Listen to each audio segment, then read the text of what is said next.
विनय नातू जे भाजपाचे आता त्यांचेच जिल्ह्याचे पालकमंत्री म्हणतात ते कोण आहेत म्हणून, पण मला माहिती आहे ते माजी आमदार आहेत, एवढं मात्र मला माहिती आहे. बाकी त्यांना काय मला माहिती नाही.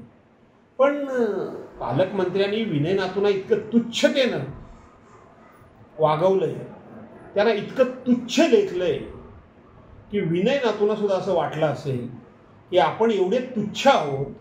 त्यामुळं मला वाटतं त्यांनी काहीतरी स्वतःचं महत्त्व वाढवण्याकरता म्हणून तेवढी फक्त माहिती गोळा केलेली असावी.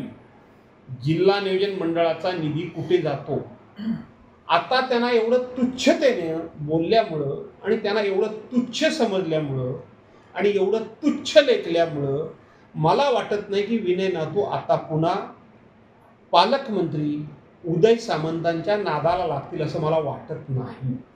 ते साधारणपणे असं कोणावर तरी बोलतात, पण आता आपण बोलून आपल्याला इतकी तुच्छ दर्जाची वागणूक ते पुन्हा तुच्छतेने मिळवून घेतील आणि तुच्छ म्हणून स्वतःची अवहेलना करून घेतील असं मला वाटत नाही.